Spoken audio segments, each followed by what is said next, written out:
We are back with another episode of On Air with Rare.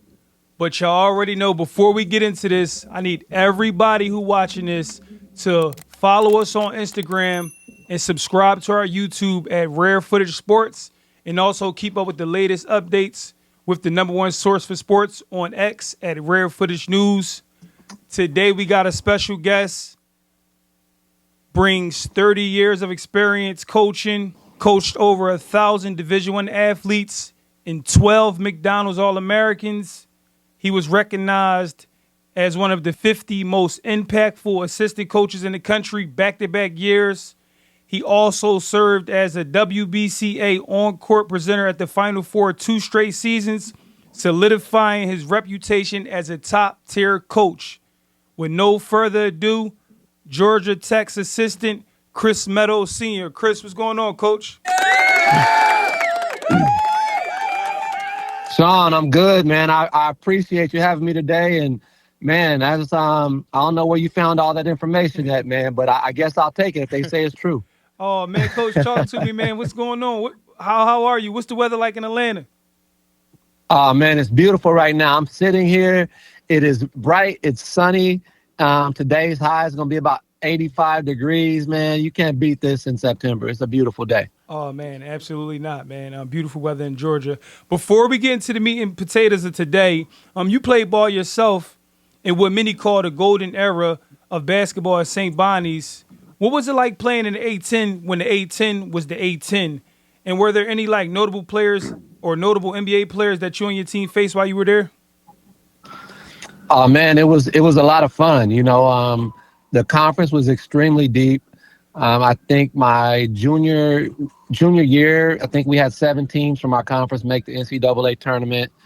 It was there were a lot of pros. It was every night we played, there were a lot of pros. Back in the day, Temple was deep. They had like 4 or 5. Donald Hodge, Mark Macon, Strickland. They had a lot of players that played in the NBA. Syracuse was, not Syracuse, but Rutgers was very good as well. They had Syracuse transfers that were really good. There were just teams from West Virginia.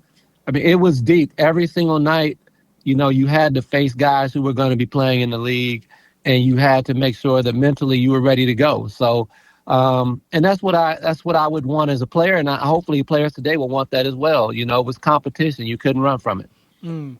Now, you coached at almost every level from grassroots to high-level college basketball. What made you want to get into coaching? Well, growing up playing the game, being a point guard myself, I feel like I was always a coach, even when I played, because being a point guard, you had to know not only your responsibility, but you had to know everyone's position on the floor. So, as a PG, you had to know time, you had to know situation, you had to know who had a mismatch. So coaching was just a natural part of what I did. And then just the biggest hurdle really is just making sure not only the X's and O's, you can learn that as well, but coaching more so is psychology. And also you have to be someone who can just empower players. You have to build their confidence. And that's something that I think, has come kind of naturally for me and is part of the game. And speaking of coaching, you coached in the ACC for several years. You were at Boston College for 3 years. And in your first season on the Heights, you helped the Eagles earn their first top 10 win since 2010 with a road victory over then number 9 North Carolina State. What was that feeling? Man, that was a great feeling because we went in there and we beat them on their home court. It was a sellout crowd. And, we had a few things working in our favor. One of our guards, she was a transfer from NC State, so she had something to prove that night. And then our players, like I said a minute ago, it was all about the mindset, and mindset is something that can change everything because it has nothing to do with your skill set. If you have the proper mindset, it's really not about your opponent, so you're ready to go and you're ready to handle your business and stay focused. And so, that night going in there, everyone has something to prove. We had just come off of a close game, the game before that. So we went in there feeling like we were one of the best teams in the country, and our girls proved it that night. Now, I might forget names here and there, but I don't forget faces too much. In every major event I'm at, I always almost see you. I see you there almost every time. A lot of people think college coaches only work on game day, which is far from the truth. How many months out the year are college coaches on a job? Is it that simple to just show up at practice and game day and have a successful program?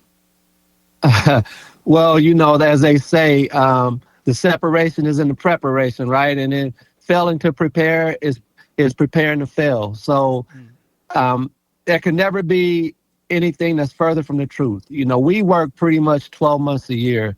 Even when I'm off, I'm probably watching film at home. I'm even if we have off days, may have a player who sends a text or calls and who wants to get in the gym to work on something. And we literally just finished a meeting, hour and a half pre-practice meeting. I just walked out of that, and then we'll go into practice at 2:30 today. But I'll have two workouts before that. So you have to stay engaged if you want to be successful at this level. I just don't think it's possible to even like minimally prepare. Like you have to over prepare, and you have to be engaged because that's the only way you can get any type of separation is the preparation. Now, speaking of practice, you're in your first year with the Yellow Jackets. How do you like the campus at Georgia Tech? How do people treating you out there? It's beautiful, man. It's interesting. My daughter played travel ball here in Atlanta when she was growing up. So I would drive from Charlotte to Atlanta, and I would always see Georgia Tech from 85, the freeway. So you tend to think it's just a city campus. So when I first got here, when I accepted the position with Karen, when I got on campus, I was blown away. I didn't realize how much green space. It's a beautiful campus right in the middle of the city. And you have all the trees, you can hear the birds, you can't even hear the city. You can just look up on the outskirts and see, you see the buildings, you see the skyscrapers, you see, the office buildings, but the campus itself is amazing. And so even the parents that we've had on campus, the players, they've all just been blown away because you don't expect this in the middle of Atlanta. But it's been great so far. And man, the staff is beautiful. I love the people that I work with. Our head coach is, KB is, she's very focused. She's on a mission.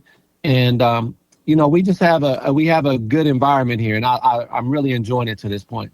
Coach, I know you got a busy day. I don't want to hold you too long. My last question for you. Thousands of young scholars all over the country have aspirations of becoming a Division I athlete. What does it take to become a Division I athlete? And what are some things that should be non-negotiable in your everyday life? Man, great question. So if you want to become a Division I athlete, obviously you have to have talent at this level. You have to have talent at this level. But if you have the talent, then there has to be a love for what you do. Because if it's something that, your parents are making you do, I don't know how long you'll be able to sustain the drive that it requires to be successful. And then you have to, once you have that love for this game, then you have to have the dedication. I know it sounds kind of cliche, but you got to be dedicated to this because it can be something that you like to do, but you're not committed to because it has to be a lifestyle. And then you have to be disciplined. And if you're disciplined and dedicated, then you're driven. Those three Ds right there, I just don't know how you can not be successful because that allows you to have that big C, that consistency that you're going to need at this level. And another C that I'll throw in there is competitiveness. If you're going to be a Division I athlete, you have to be an elite competitor as well. And so you put those things together, and this is something that you're driving the boat. No one else is driving this. This is something that you love. You eat, sleep, and drink it. Because when you get to this level, it doesn't matter what you did in high school. When you get to this level, you got to prove it every single day. And it's not just because you may be the best athlete or you may be able to play bully ball, you're bigger than others. You have to study. You have to be disciplined. You got to make sure you lock in the classroom because all of that allows a coach at this level to trust you. So if you want to get to this level, you got to make sure your entire life, I mean, I just hate to say it, your entire life has to be committed to making this a reality. Not 2/3 of your life, your entire life has to be committed to it. And if not, it will show quickly at this level because you got to be all in order to have success at this level. Well, Coach, I appreciate you for being on Air with Rare, taking some time out your day. Dare to be rare all season and go Yellow Jackets. Man, I appreciate you. And one thing I want to say, man, is you mentioned something earlier about me seeing me everywhere I go, but I'm going to flip the script. I see you everywhere I go. Mm. And I love what you're doing for the game, women's basketball, for girls basketball. And man, you got your own approach, your own swag to it. Man, you got the excitement, the energy, and don't stop because I love it. Whenever I see rare footage with a video post, I'm going to take a minute and I'm going to watch it because I know it's something different. Mm. I appreciate you, Coach, and I'll be seeing you soon, and hopefully I can get to some Georgia Tech games, and cheer you guys on. Oh, that would be beautiful, man. I appreciate you. Yep, talk to you soon, Coach. All right, take care.